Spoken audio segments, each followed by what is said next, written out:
कथावाचक हैं राम भद्राचार्य जी।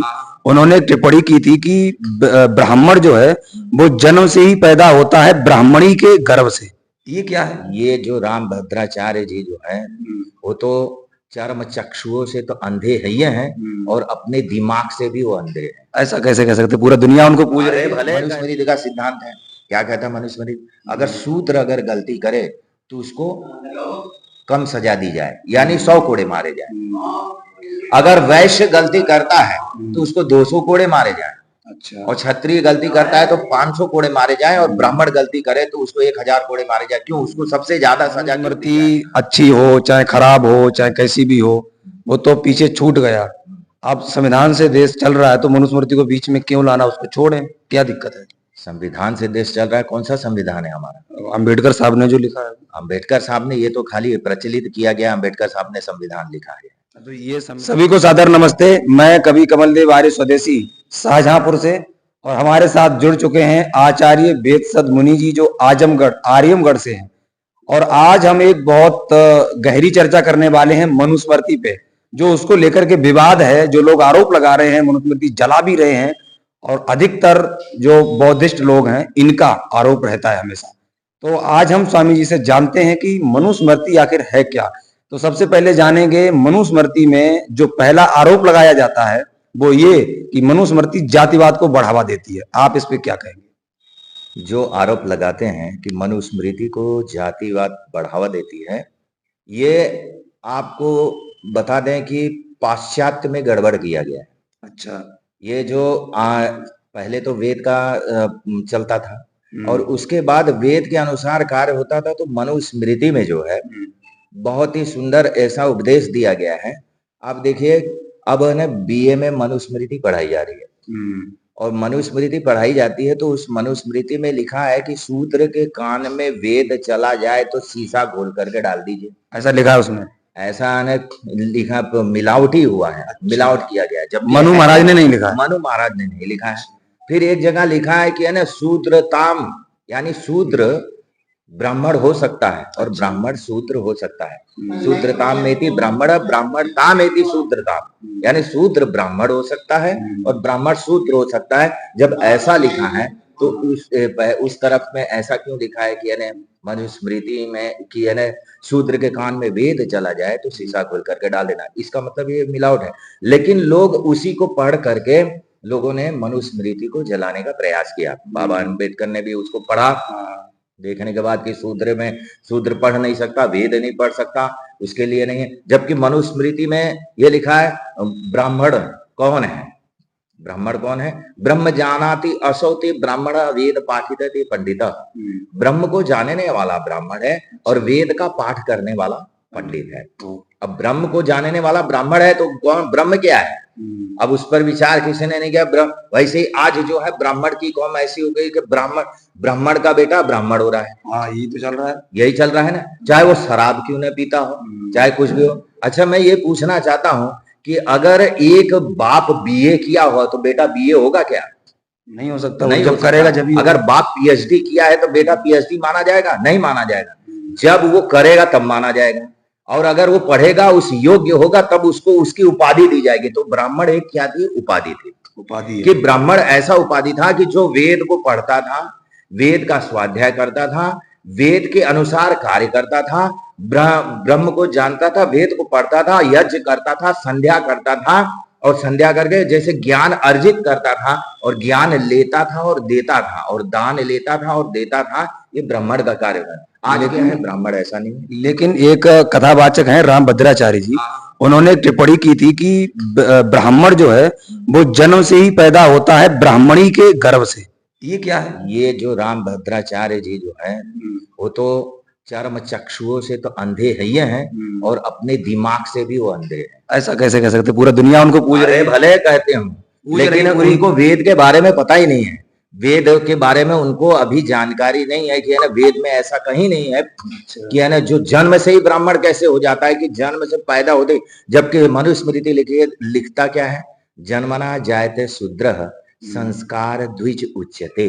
जन्म से सभी शूद्र हैं। अच्छा। संस्कार उसको ऊंचा बनाता है। द्विज यानी दूसरा जन्म प्राप्त होता है। जब वो संस्कारित होता है तब उसको दूसरा जन्म मिलता है, ब्राह्मण के योग्य बनता है। जब वो उस अनुसार वेद पढ़ता था, शास्त्र को अध्ययन करके तब उस योग्य होता था, तब उसको ब्राह्मण बना दिया जाता।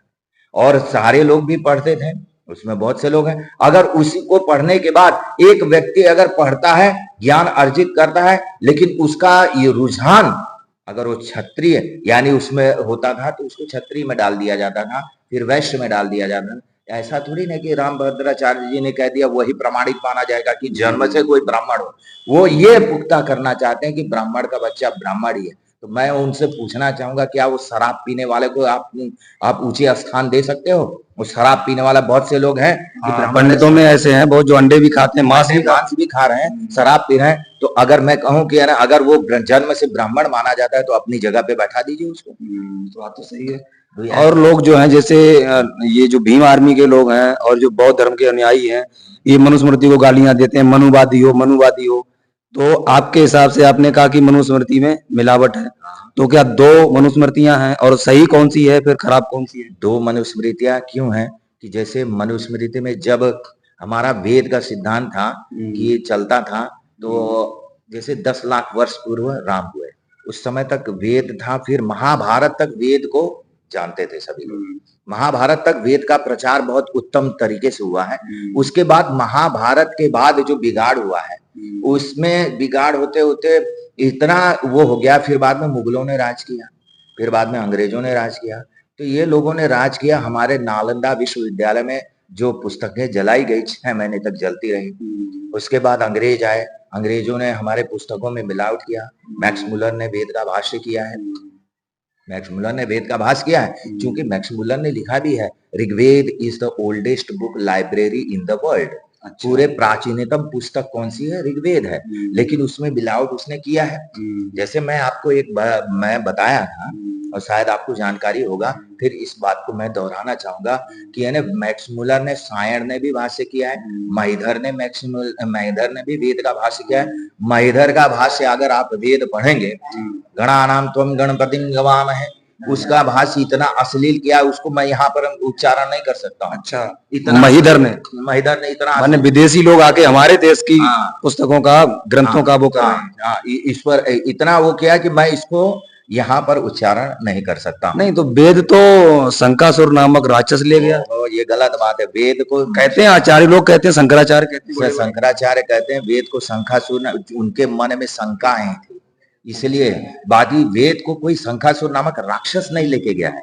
वेद को राक्षस नहीं, वेद जो था वो हमारे धर्म की पुस्तक, उसको न पढ़ने की वजह से जो वेद जिसको समझ में नहीं आता था, उनको शंका थी ये सही है कि क्या गलत है, तो उसको उनके मन में जो शंकाएं थी वो राक्षस कर गया। महर्षि दयानंद ने लिखा है कि शंकासुर नामक राक्षस नहीं, तुम्हारे अंदर का राक्षस जो है वो शंका बन करके आपको भ्रमित कर रहा है। जबकि वेद जो सर्वोपरि माना जाता है और वही हमारे संविधान है, वही अगर वेद के अनुसार संविधान होता और मनुस्मृति के अनुसार संविधान होता कि ब्राह्मण या शूद्र या वैश्य, क्षत्रिय या वैश्य, अगर अब देखिए मनुस्मृति का सिद्धांत है, क्या कहता है मनुस्मृति? अगर शूद्र अगर गलती करे तो उसको कम सजा दी जाए, यानी 100 कोड़े मारे जाए। अगर वैश्य गलती करता है तो उसको 200 कोड़े मारे जाए। अच्छा। और क्षत्रिय गलती करता है तो 500 कोड़े मारे जाए, और ब्राह्मण गलती करे तो उसको 1000 कोड़े मारे जाए। क्यों? उसको सबसे ज्यादा सजा क्यों दी जाए? कि शूद्र मूर्ख था, मूर्ख को शूद्र कहा गया, उसको ज्ञान नहीं था कि क्या सही है क्या गलत है। अगर वो गलती करता है तो उसको कम सजा दी जाए। और उससे ज्यादा जो था वैश्य जो था वो ज्ञानी था, तो वो अगर गलती करता है तो उसको जो है उससे डबल दी जाए। और अगर क्षत्रिय गलती करता है तो इन दोनों से ज्ञानी होते हुए अगर वो गलती करता है तो उसको तिगुना सजा दी जाए। और ब्राह्मण अगर गलती करे तो समाज की नींव है, समाज को दिशा देने वाला और ब्राह्मण ही भ्रष्ट हो जाएगा। अगर वो गलती करता है तो उसको ज्यादा सजा दी जाए कि आने वाली पीढ़ी जाने कि जो योग्य व्यक्ति अगर गलती करेगी तो उसको ऐसा सजा दिया जाएगा। इसलिए वो ये सिद्धांत है। आज क्या हो रहा है? ब्राह्मण गलती कर रहा है लेकिन ब्राह्मण का सम्मान हो रहा है, सम्मान दे रहे हैं, पाए लागू कर रहे हैं, सब कुछ कर रहे हैं। क्यों कर रहे हैं? क्योंकि उन्होंने ऐसा परिपाटी बना दिया है कि ब्राह्मण को ही सम्मान दिया जाए और किसी को सम्मान नहीं दिया जाए। मनुस्मृति पढ़ने के लिए अगर कोई इच्छुक हो तो कौन सी मनुस्मृति पढ़े? हमारा जो मनुस्मृति पढ़नी है तो एक विशुद्ध मनुस्मृति है, वो आर्य ट्रस्ट से मिलती है। उस विशुद्ध मनुस्मृति को पढ़िएगा तो उसमें बहुत अच्छा लिखा है और बहुत अच्छा संशोधन करके उसको बनाया गया है कि वेद के अनुसार ही उसको लिखा गया। तो उसको पढ़ेंगे तो आपको पता चलेगा कि मनुस्मृति में कोई ऐसा बात नहीं लिखा गया, किसी का पक्षपात नहीं किया गया है। पक्षपात की बात को छोड़ दीजिए, उसमें एक सिद्धांत दिया गया है कि किस तरीके से रहना है, क्या करना है और किस योग्य होगा तो उस योग्य उसको डिग्री प्राप्त होगी। इस तरीके का वो मनुस्मृति है, आप पढ़ेंगे तो आपको पता चलेगा कि हाँ। अच्छा, मनुस्मृति अच्छी हो चाहे खराब हो चाहे कैसी भी हो, वो तो पीछे छूट गया। अब संविधान से देश चल रहा है तो मनुस्मृति को बीच में क्यों लाना, उसको छोड़ें, क्या दिक्कत है? संविधान से देश चल रहा है, कौन सा संविधान है हमारा? अंबेडकर साहब ने जो लिखा है। अंबेडकर साहब ने, ये तो खाली प्रचलित किया गया, अंबेडकर साहब ने संविधान लिखा है। तो ये संविधान देश को चलाने के लिए काबिल नहीं है क्या? ये काबिल नहीं है। ये संविधान तो कुछ नकल किया गया, विदेशियों का लिया गया, कुछ ऐसा लिया गया। कई संशोधन हो चुके हैं संविधान में और अभी भी हो रहे हैं, आने वाले भी संशोधन होता रहेगा। लेकिन उस संशोधन से लाभ क्या हो रहा है?